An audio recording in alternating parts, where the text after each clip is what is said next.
ayahuasca, you always hear about the success stories, right? Everyone's like, I don't have anxiety anymore. It's a sacrament. It just changed my life. You never hear about the horror stories. Like Greg, who took ayahuasca. He was like a Fortune 500 CEO. Now he's like,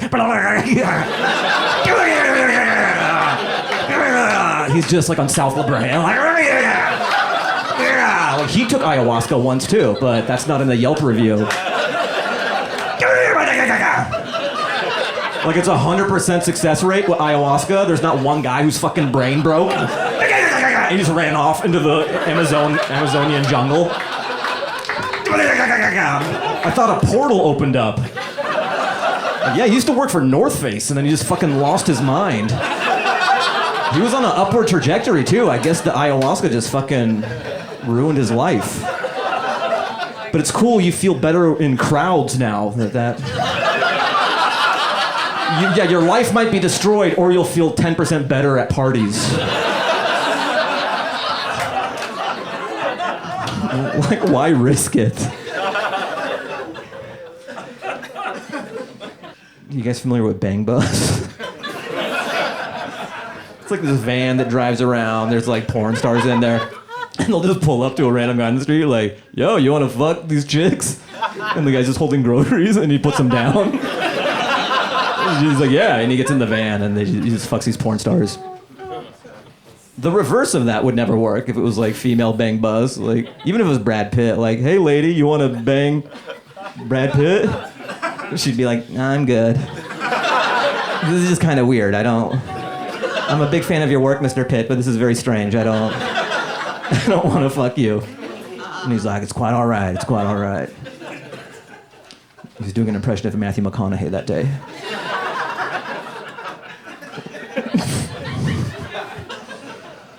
So I remember I was watching this horror movie. I remember when I was a kid and I would watch horror movies, there'd be creepy shit happening in the house, right? And then the dad'd be like, "Oh, it's okay. Like, you know, it's all right. Don't worry about it." And I'd be like, "What the fuck? Just like move. Get out of the house."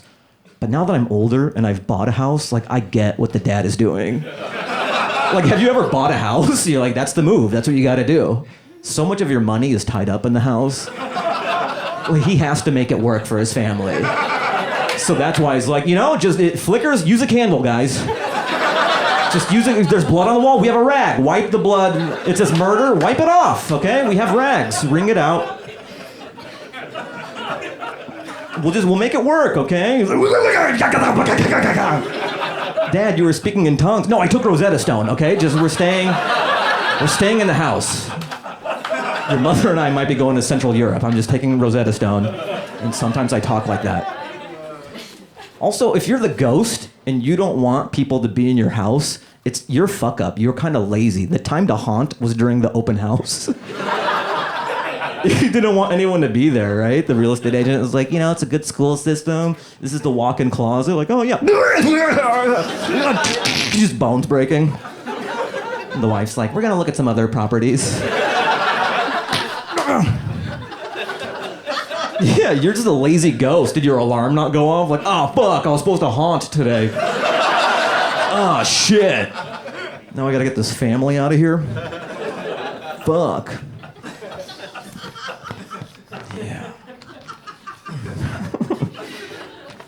I got back, I was in LAX, and I'm waiting for like one of the shuttles or whatever, and this guy comes up to me and he's like, he has a suitcase, and he goes, hey, I left my wallet on the plane, and I have to get to a funeral. He goes, I need money for the Metrolink, and I need to go to a funeral in San Diego. Do you have? And I was like, yeah, here you go, dude. I gave him $5. And like, I know it's total bullshit. Like that story doesn't, I thought it was real for a second, but then I'm like, he's just grifting me. But I respected it. It's like when a teenager dresses up for Halloween. I was like, I respect this. Like this guy got a suitcase, he got a whole backstory, he memorized lines. That's like a Broadway play. I gave him $5 for that production. Like he put the work in and I wanted to reward that work ethic. Instead of just a random guy like, yo, you got money? But this guy's like, I have a funeral. He was like at home writing. Like, oh yeah, funeral will be good. Funeral, yeah, that tugs at people's heartstrings. And then why? Why don't I have money? I have a left my wallet on the plane. Yes. Yes. Like he's a brilliant playwright. He writes stories for other homeless people. Like, you're down on your luck. You need a new kidney. He's wearing a burlap sack and a scarf. On my first production at LAX. Places, everybody, places. People are coming. People are coming from Austin. Places. Homeless people are just looking at like a broken piece of glass. They're like, you know you need unique New York. You know you need unique New York. My kidneys are no good and I need money. And at the end, they go...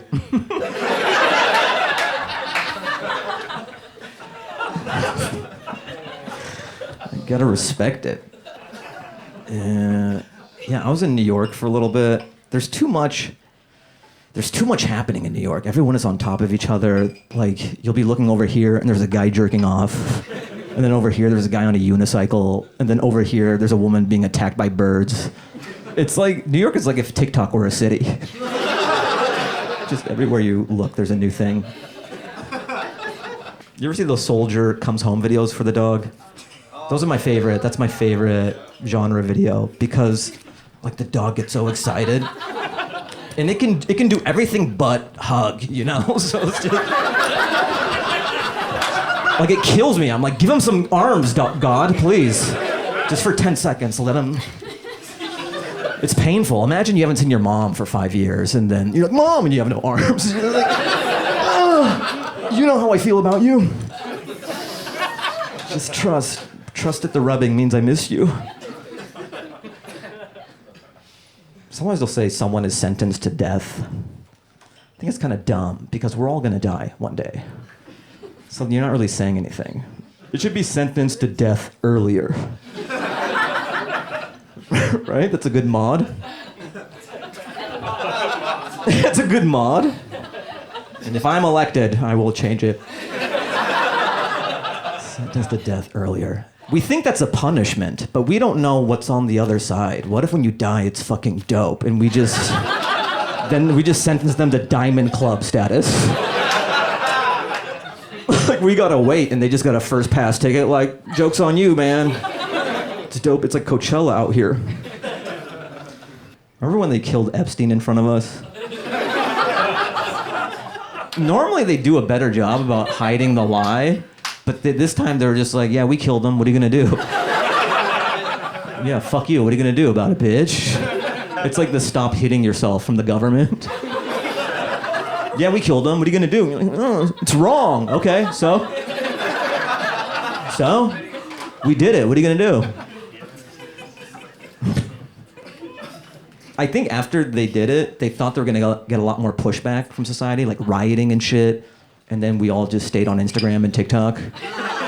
And then they were like, okay, they're pretty cool. We can tell them UFOs exist. All right, we were expecting a lot more blowback. They're pretty cool. They're pretty chill. Aliens exist, guys. And we're like, what? Okay, yeah. Like, I don't really read YouTube comments that much. It's for my mental health. You don't want to go in there. But my mom does read them, and she'll call me and tell me them for some reason. She'll be like, oh, Fahim, like I saw your video upload. Did you see Raw Dog 59 said fuck you? I'm like, no, I didn't catch that. She's like, yeah, he doesn't like you very much. Yeah, he's not a fan. How's your day going? It was good. Thanks for calling me.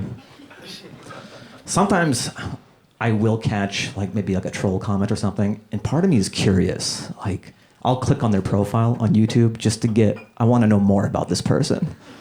Like, what is it about this person? Like, what do they like that they hate me so much? I'm curious to know. It's sort of like doing forensic on a serial killer or something. So I click on one of the trolls, you know, and he had 64 subscribers. It might be more now. It's been a while since I've checked. And he had 77 uploads, and all of them were weed dab reviews. that were like 10 minutes long, and they all have 30 views on them. You would think that by like video 60, you might pivot. Like, all right, this isn't really resonating with the crowd. But he's like, nah, once we get to 100, it's really gonna pop. The algorithm's really gonna kickstart. I wanted to go onto one of the videos for the life of me and just write, sweet dab review. But I didn't. It's like when you have the perfect thing to say to your high school bully at the 10-year reunion, but then you see he's 300 pounds and lost a leg to diabetes. You're like, I don't need to do that. God is doing it. God is trolling you more than I ever could.